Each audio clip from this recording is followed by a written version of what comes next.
Yeah. Cool. Yeah, cool. Cool. You right? Is everyone excited to be here? Cool. My name's Ben, and I'm not in the mood for stand-up today, because I've just found out that my best friend has been injured in a traumatic bungee jump accident. Yeah, there's not a lot we can do other than cross our fingers and hope he bounces back.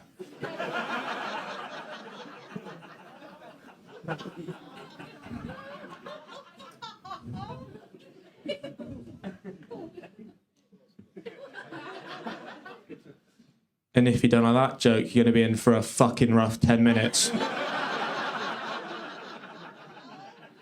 Right, let's get this party started, shall we? My name's Ben, and I've got this thing called body dysmorphia. What that means is I'm often in my own head about my looks, my appearance, that kind of thing. My therapist recently recommended a technique to deal with this called just hanging out with really, really ugly people. So on a completely unrelated note, thanks for coming out tonight, guys. Yeah, just one of my silly little goofy jokes there, guys. I do have a lot of issues with my self-esteem. Someone made a weird comment about my looks the other day. She said, Ben, you're beautiful on the inside. Beautiful on the inside. That's a weird thing to say, isn't it? Because I get that that's intended as a compliment, but like, you know, still a pretty fucking weird thing to say in the middle of a colonoscopy, isn't it? Like...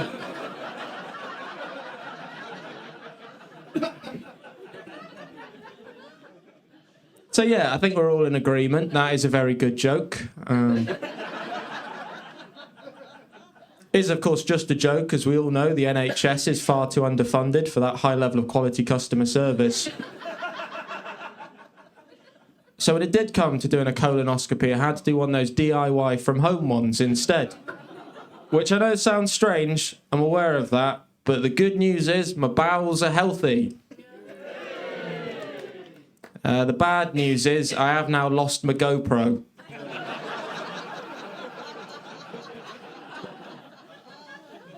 I'm in a lot of pain right now, guys. But it's all GoPros that get depressed about normal things as well. I went through a breakup recently. Yeah, thank you, this section of the room. I'm over it, I am now, but now I'm at that annoying stage where people feel it's appropriate to just come up to me with smug, unsolicited advice. Like, oh, Ben, you're single, ready to mingle.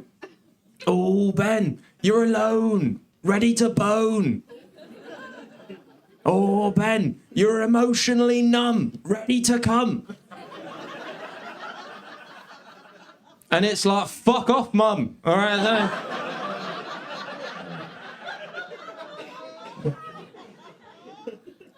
But it is lonely going through a breakup. It's got so lonely that I've just started going into disabled toilets and pulling the assistance cord. I mean, you laugh, but I'm making friends and getting my arse wiped, so... Who's the real winner here? Huh? Not the staff at Costa. They're not fans. So as you can probably tell, I'm quite an awkward boy, very awkward boy. It's because I've got this thing called autism. Don't know if anyone here's got it. It's very popular. Have we got any other vaccinated people here tonight? Or... It is very weird how autism affects me. Like, I can do this fine in a room full of strangers, but God forbid a spoon be the wrong size, you know?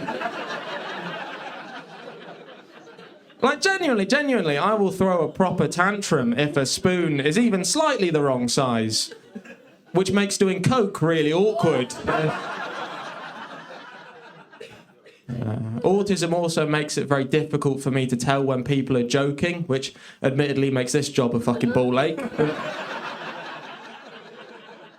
The main way it affects me is sensory issues, like light, noise, that kind of thing. I get overstimulated very easily.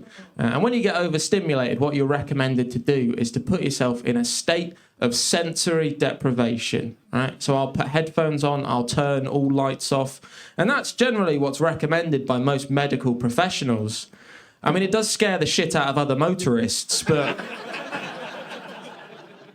not really my problem, is it? People do tend to make a lot of unfair assumptions about you, though, when you say that you're on the spectrum. Like, people assume dating's difficult. They assume that, which couldn't be further from the truth. I'm actually slamming ass 24/7, but... I mean, if you could wait for the punchline, that would be great. But... Now, I have had relationships, of course. In fact, my most recent relationship was actually with a girl who was training to work in a school for kids with special needs, which was great because I got laid and she got work experience. So, pretty sweet deal we're going there. No, but I think it's getting more accepted, dating when you're on the spectrum. I mean, there's even reality shows about it, aren't there? There's one on Netflix, one on Channel 4, and some people say it's quite unethical, making light entertainment out of people with sometimes quite severe intellectual difficulties trying to date. But personally, I think Love Island's great.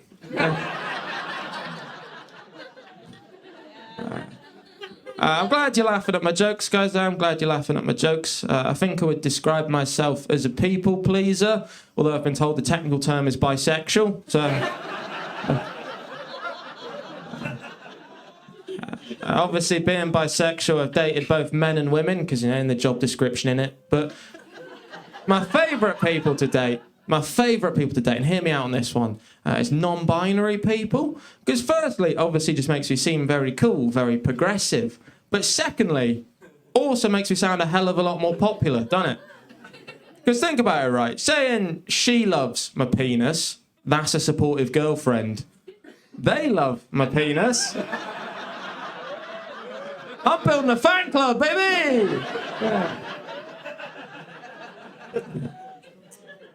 But it's not all fun and games. It's not like, for me, the most annoying part of being bisexual is when you start dating someone new and then you have to gather all your family and friends together to throw a gender reveal party. Is it a boy? Is it a girl? Let's hope it's not a baby. That's but I've been told I don't look very bisexual. I've been told this before. I think it's because I'm not a very fashionable person, and also I'm a white guy with an afro. I can't dye my hair quirky colours, can I? Like best case, I'm just gonna look like Ronald McDonald.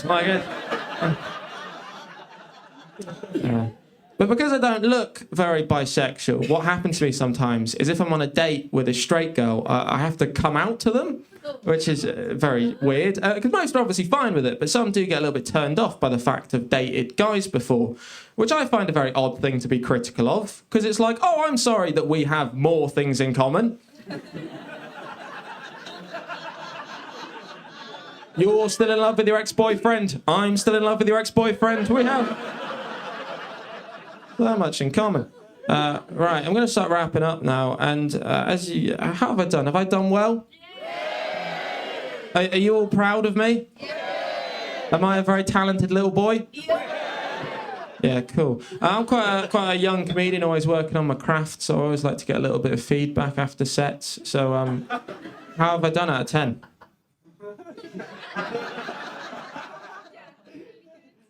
I need a number. 10? Anyone here think I deserve less than 10? Show yourselves, you fucking cowards. Who hated this? No, that's cool. Right, I'm going to start wrapping up now. And comedians, they usually end on their best joke, don't they? Do you guys want to hear my best joke? Yeah. Come on, guys, we can do better than that. Do you want to hear my best joke? Yeah. Cool. Everybody is a bikini body is a body-positive phrase that got me fired from my job at the morgue.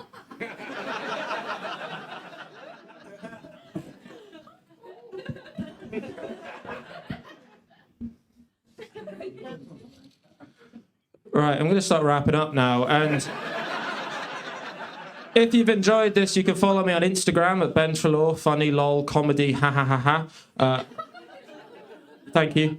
You can also find me on TikTok. You can find me on YouTube. You can find me on the fundamentalist Christian dating app mormonmeets.com. I'm on there as Ben the Redeemer 69 Troloar. And last but not least, you can find me on LinkedIn. Because clearly this fucking shit isn't going anywhere, is it? You guys have been a thoroughly, thoroughly adequate audience. Have a lovely rest of your evening. Cheers, guys.